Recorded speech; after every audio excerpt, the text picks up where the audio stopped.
a life of recovery yet. I was ready for a recovery at that minute, for that moment. But, so it's kind of sad. It kind of brings me sadness when I think about that, like in hindsight. But, overall, just recognizing it now, it's something that I can talk about. It's something I can, have people be like, why do I do that? Why do I not, tell my coworkers that I'm in recovery?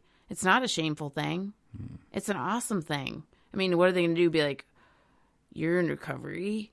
Like, that's something to celebrate. So, and, especially too, having the attitude I found of like, why are you making it a big deal? Like, who are those people? They're the one with the problem. Like, you have a problem with me because I don't drink or drug. Wow, that's pretty shallow. But, I don't know. It's different for different people, and different people have been affected by it in different ways. Mm-hmm. So, you kind of have to be mindful of that and forgive about, that, because you don't know where they're coming from.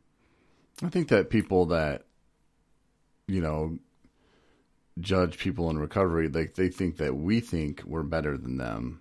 Yeah. Because they still drink, and we're judging them as, well, now they're bad people because they drink. Right. Hey, man, there's a lot of people that, I have a hard time with ice cream. I really do. Mm-hmm. And gambling, I can go into a casino and walk out and just, okay, so I believe that, yes, people can have beer. My mom, my stepdad, my stepdad have a beer once in a while. In, New Year's Eve, they might have some drinks, but they can do that. But for me, I can't stop it. Yeah. It turns on and it does not turn off. And, other people, it's sex. It's different for different people. But, the problem with when you get using substances to do it, then we become dependent on it. And, the addiction of gambling, that's very dangerous too. The suicide rate for people who are gambling addicts it's just incredibly high, and it's sad. Mm-hmm. But I can see where that would lead to that. And, sex, same thing. I mean, someone who's a sex addict, and I'm sure there's different levels, and I'm not an expert on sex addiction, but I'm pretty close with addiction. And it seems like there might be different levels. I don't know if, a guy who watches porn all the time, or a guy who drives around parking lots, and sees something. And it's just, we were watching that show today, and the guy was, whatever he called it, he was addicted to salt, and then it was sweat, and male, female, he didn't care. And he gets the guy gets the shirt from the guy who was working out trying to cut weight, and goes in his car and relieves himself. Like there's those kind of people too. And, I don't know if there's different avenues or if there's different labeling of that, but it seems like that would be different if someone, just makes it their routine. I watch porn every morning, or, I go to the store. I don't know. And mm-hmm. Well, I mean, even like something I thought of this the other day, is, kleptos or whatever, mm-hmm. people that are addicted to stealing, and it's not because they even like need the things or even necessarily want the things. It's like I read somewhere it's about like the thrill and the opportunities. Like, I don't know, it's really kind of interesting. Mm-hmm. But yeah, people, I mean, that's an addiction. They can't stop. They want more. They want to do it all the time. And, there's all these different avenues and trying to figure out, like, why is it that they do that? Or, trying to figure it out, or how do you get better? I mean, but see, once again, nobody wants to walk around saying that you're addicted to anything. It's, mm-hmm. It's too much of something, of anything is not good. But I wanted to circle back around what you were saying about being in recovery in general and other people and how they might view us. I think you're right about that piece, that there's this sometimes a feeling of people think that we think that we're better than them. And that's definitely not true. But more so, to take it a step further is possibly the feeling that we're judging them for what they do, you know, and almost like a resentment, I guess.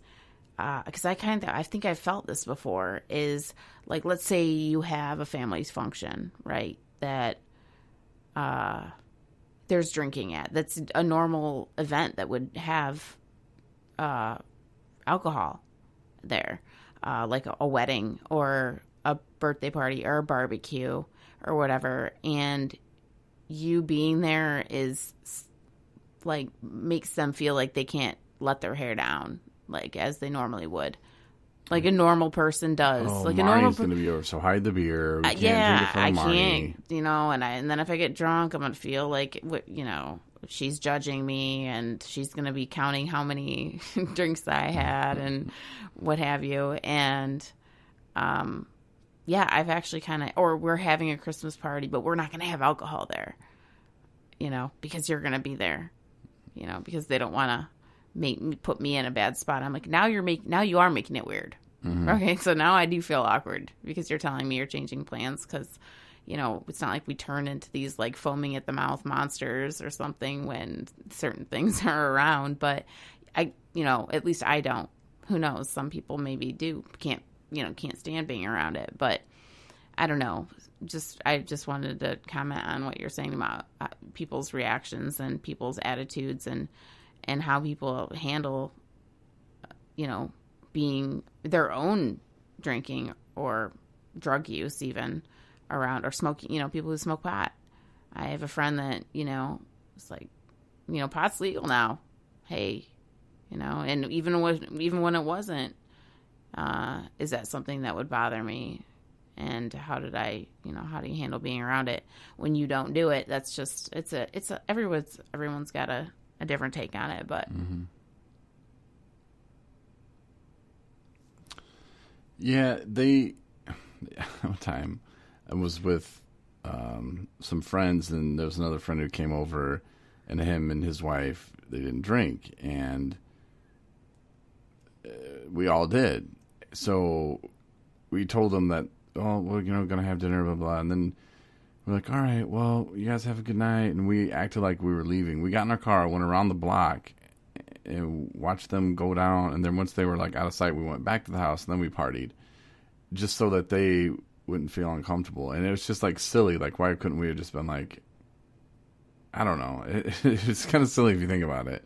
Like the things that we would do to go out of our way to, and I don't remember if we were just we were probably just not wanting them to judge us or maybe know what kind of people we really were. I don't really know. It was a long time ago, but just when you were mentioning that, and I was thinking about that and just how silly that was. And, you know, if we were responsible in the way we were drinking, we could have had drinks right in front of them, you know, like it wouldn't have been a thing. But, you know, how drunk we like to get, you know, I guess maybe we knew that's it. that they would go, whoa, this isn't healthy, and we don't really want to be around you guys when you're doing that, so we're out of here. Yeah. Like, I'm going to leave before you leave me. Yeah, they would have left. But I was thinking, too, you know, when I was talking about being the person that will stand up in recovery and say, hey, you know, I'm in recovery and there's nothing wrong with it. I was thinking, you know, there could be 5 people listening, you know, and I would say like my mom and your mom and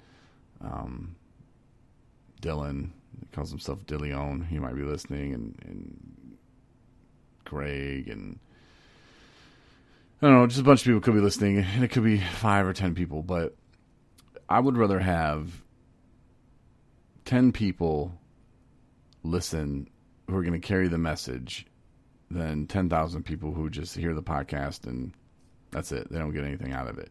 You know, if the people that do listen, and I believe the people that do listen are on the same page, you know, who feel kind of the same way, you know, either they have suffered with substance use disorder, or maybe they know a family member or friend, or, you know, hopefully that there's something in there that they can take away from this to go, yep, that's the message, and that's what 217 Recovery, is trying to promote is, fun and recovery, and that we can go out and have a good time. We can be in recovery. We can be proud to be in recovery, and ain't nothing wrong with that. If the people listening, and like I said, I think people that do listen kind of feel the same way too, and are carrying that same message, and they get it. They get what we're trying to say, and that's probably why they do listen. Somebody that they can relate to, or somebody that maybe they believe in you, they believe in me, they believe in Anna. Who knows? But I think for sure they do, and I know for sure I'd rather have 10 listeners like that over 10,000 any day. Right, for sure. Yeah. It was funny. I was listening to one of our episodes the other day, and my sister was like, "Are you listening to yourself?" And I was listening to the one of you and your mom. So I was like, "No, I'm listening to one that I wasn't on." And then she said, "Now, how do you decide what you guys are going to talk about? Do people ever ask you that?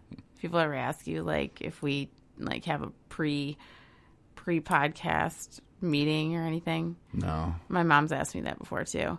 Like, do you have like a setup on your, I'm like, no, this is not scripted. That's not a good sign. She's probably like, well, maybe it needs to be. No, I was like, this is not scripted. Callers. We don't, lots of times we'll just literally sit down, put on the headphones and just start talking. Cause that's the purity of it all. And that's kind of what makes it so real is because let's just say it wasn't you sitting across from me right now and it was somebody else who's in recovery.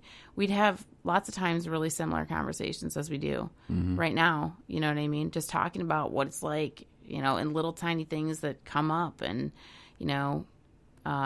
figuring stuff out about what we're feeling that day or what we've come across in daily living, living in recovery. And I think that's really cool and because it's become so natural. I mean, I'm not, a professional radio broadcaster like yourself. Right, you're not. But, nice. See, I don't even have access to buttons to push. So, but sexual relationship. See, there you go. I know no power here. That's why they call me co-host. Anyhow, no, I think it's really cool, but that's why I think, I really do want to start having more people on, from the community, from the recovery community, because, people want to hear their voice and what they have to say, I think you should have your own show. Man. No buttons, once again, no buttons. Yeah, but then you could have buttons to push. Wow, that makes it so worth it right there. Community Spotlight with Marney Liston. Yeah, let me sit on that one. That'll be your open. You gonna sit on what? No, because the thing is too is I don't want that responsibility right now for this one more thing. Plus, it would take away from this one.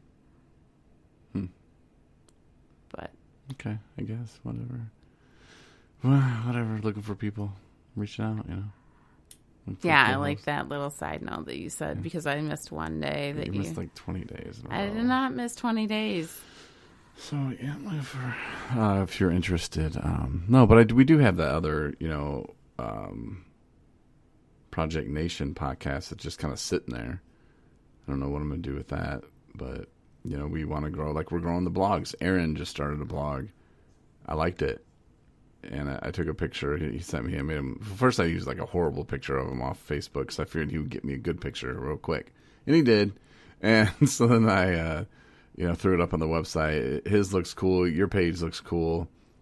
Anna and I need to step up our game. Jay needs to send me a picture. But just like we're adding to the blogs, I would love to add to the podcast too. Just kind of stuck right now. I mean, Anna said she got a new computer and she's supposed to be doing more podcasting, but as long as she can, keep doing what she's doing, and providing inspiration how she knows how, and she's got to a pretty good start with the blog. So whatever she wants to do, that's fine. But to add somebody else or a couple more people, I think that would be a good idea, and that's something that we definitely want to do. So just throwing it out there.